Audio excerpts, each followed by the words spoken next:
Well, there they are. Our new electronic media, or our new gadgets. You push a button, and the world's yours. You know how they talk about the world getting smaller? Well, it's thanks to these that it is. Everywhere is now our own neighborhood. We know what it's like to go on safari in Kenya, or to have an audience with the Pope, to order a cognac in a Paris cafe. But not only is the world getting smaller, it's becoming more available and more familiar to our minds and to our emotions. The world is now a global village. A global village. Well, if the appliance store is the symbol of the age we're living in now, what about the symbol of the age just past? Because in contrast to all of this, we used to have just one medium, or one gadget, if you like. John? Come on around. You're in a bookstore, in the hallowed, respectable center of the age of print, the age of the book. In the appliance store, you're very much the electronic man. Here, you go back to being the Renaissance man, literary man.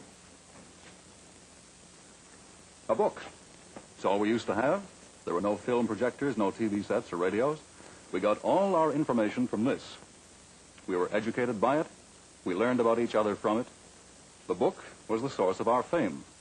We lived, loved, and died, as the saying goes, by the book. Think for a minute of how one reads.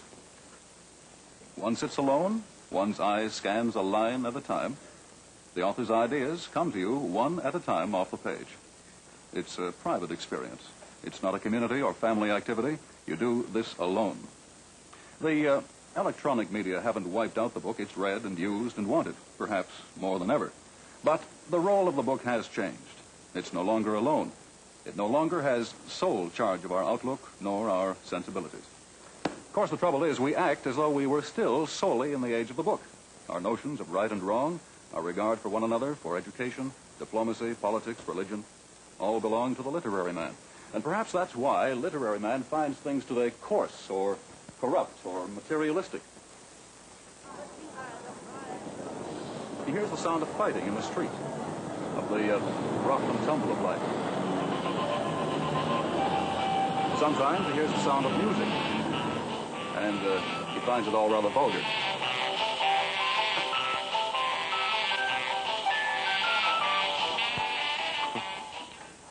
With me now is Marshall McLuhan. Well, Marshall, you've done a considerable amount of writing about media. What does this all mean, the book world that we had and the electronic world we have? I think the best distinction, Alan, might be found in the phrase, with it. You know how we speak of being with it, meaning we've understood completely. We've got the message, as it were, in every way possible. But in the older book or print culture, people were not with it. They were away from it by themselves with their own private point of view. Now, you have no point of view when you're with it because you accept the thing totally.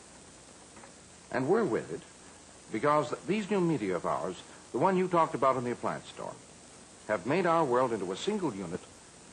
The world is now like a continually sounding tribal drum, where everybody gets the message all the time. A princess gets married in England, and boom, boom, boom go the drums. We all hear about it. An earthquake in North Africa. A Hollywood star gets drunk. Away go the drums again. I use the word tribal. It is probably the key word of this whole half hour. Why, Marshall, do you use the word tribal? Why this?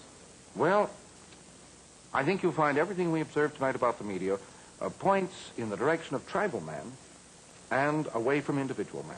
Now, by individual man, I assume that you're referring to John's literary man.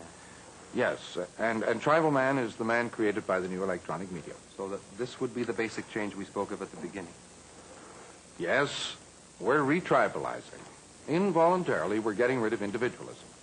We're in a process of making a tribe. For just as books and their private point of view are being replaced by the new media, so the concepts which underlie our actions, our social life, are changing. We are no longer so concerned with self-definition, with finding our own individual way. We're more concerned with what the group knows, of feeling as it does, of acting with it, not apart from it.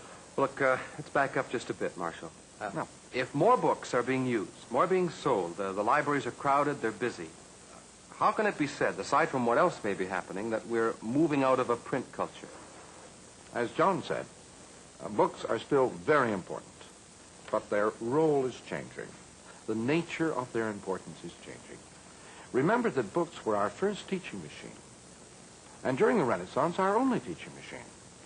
Books are what gave the Renaissance its peculiar stamp.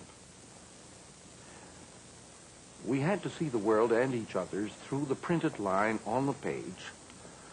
And today, there are many media of information, many teaching machines. By teaching machines, I take it that you're not referring only to those found in the classroom. No. We learn everywhere. The book's role has diminished because of all the other actors. It's no longer king, but subject. We owe a lot to the book. The assembly line of mass production, that, for example, comes to us from the book, from the printed line where things move along and happen one at a time. But the assembly line has changed. It is no longer one thing at a time, but wherever possible, everything at once. 40 or 50 operations happening at the same time, controlled and synchronized exactly by preset tape. Notice the shift in the image. From the assembly line stretched out, events taking place one at a time, to the modern automated industrial complex where things happen all at once. Bang. Not a line, but a field. And this applies not only to products, but to people. The line, the individual event, was the book. The field, the all-at-once, tribal drum, the new medium. Yes, but, I mean, our media, is any medium that strong that it can affect our lives and our whole outlook, Marshall? Aren't media, as I think most of us feel, on the edges of life? They can be taken or left alone. Well, Alan, we've seen how print affected all aspects of our lives. Industry, education, the concept of the modern army, even our managerial class is a product of print culture. So is the idea of romantic love. The media are at the heart of our life because the media work through our senses. And print is a medium. It changed our sense makeup from what it had been in the Middle Ages. And now certainly these other media will do the same. They, the photograph, movies, radio, TV, all these change at once the way in which we see or hear or touch or feel ourselves and our world. A slight change of one of our five senses alters the ratio among the rest. People suddenly begin to want and appreciate different things. They begin to think differently.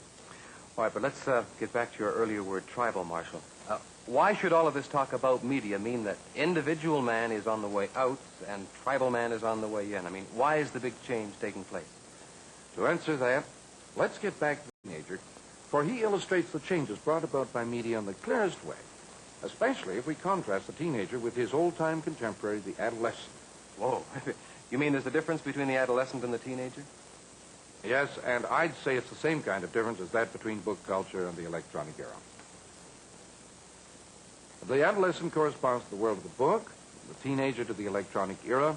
The adolescent is seeking self-definition, seeking to isolate his uniqueness from that of others, seeking to relate his self to others. The adolescent knew he wasn't an adult. He knew he was in life's waiting room, that his life was not really real life. That would begin only with adulthood. The adolescent is still our image of what the young person should be.